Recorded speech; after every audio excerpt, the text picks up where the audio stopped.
आप सभी को फन एंड रिलीजियस चैनल की तरफ से प्यार भरा नमस्कार। आइए सुनते हैं आज का प्रसंग। पांडु पुत्र भीम के बारे में माना जाता है कि उनमें 10,000 हाथियों का बल था, जिसके चलते एक बार तो उन्होंने अकेले ही नर्मदा नदी का प्रवाह रोक दिया था। लेकिन भीम में ये 10,000 हाथियों का बल आया कैसे, इसकी कहानी बड़ी ही रोचक है। कौरवों का जन्म हस्तिनापुर में हुआ था, जबकि पांचों पांडवों का जन्म वन में हुआ था। पांडवों के जन्म के कुछ वर्ष पश्चात पांडु का निधन हो गया। पांडु की मृत्यु के बाद वन में रहने वाले साधुओं ने विचार किया कि पांडु के पुत्रों अस्थि तथा पत्नी को हस्तिनापुर भेज देना ही उचित है। इस प्रकार समस्त ऋषिगण हस्तिनापुर आए और उन्होंने पांडु पुत्रों के जन्म और पांडु की मृत्यु के संबंध में पूरी बात भीष्म, धृतराष्ट्र आदि को बताई। भीष्म को जब ये बात पता चली तो उन्होंने कुंती सहित पांचों पांडवों को हस्तिनापुर बुला लिया। हस्तिनापुर में आने के बाद पांडवों के वैदिक संस्कार संपन्न हुए। पांडव तथा कौरव साथ ही खेलने लगे। दौड़े में, निशाना लगाने तथा कुश्ती आदि सभी खेलों में भीम सभी धृतराष्ट्र पुत्रों को हरा देते थे। भीमसेन कौरवों से होड़ के कारण ही ऐसा करते थे, लेकिन उनके मन में कोई वैरभाव नहीं था। परंतु दुर्योधन के मन में भीमसेन के प्रति दुर्भावना पैदा हो गई।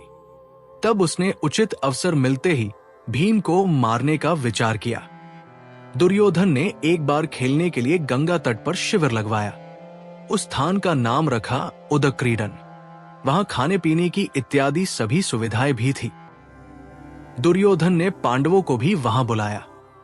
एक दिन मौका पाकर दुर्योधन ने भीम के भोजन में विष मिला दिया।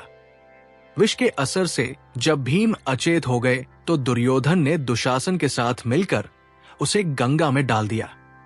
भीम इसी अवस्था में नागलोक पहुंच गए। वहां सर्पों ने भीम को खूब डसा, जिसके प्रभाव से विष का असर कम हो गया। जब भीम को होश आया तो वे सर्पों को मारने लगे। सभी सर्प डरकर नागराज वासुकी के पास गए और पूरी बात बताई।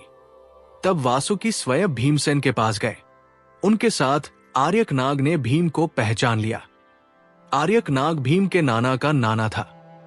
वो भीम से बड़े प्रेम से मिले। तब आर्यक ने वासुकी से कहा कि भीम को उन कुंडों का रस पीने की आज्ञा दी जाए जिनमें हजारों हाथियों का बल है। वासुकी ने इसकी स्वीकृति दे दी। तब भीम 8 कुंडों का रस पीकर एक दिव्य शैया पर सो गए।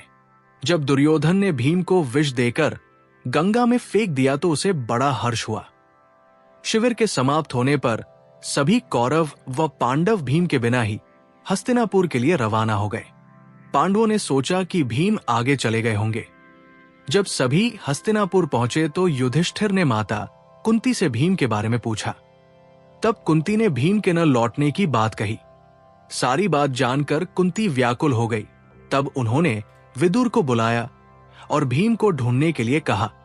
तब विदुर ने उन्हें सांत्वना दी और सैनिकों को भीम को ढूंढने के लिए भेजा। उधर नागलोक में भीम 8वें दिन जब रस पच जाने पर जागे, तब नागों ने भीम को गंगा के बाहर छोड़ दिया। जब भीम सही सलामत हस्तिनापुर पहुंचे तो सभी को बड़ा संतोष हुआ।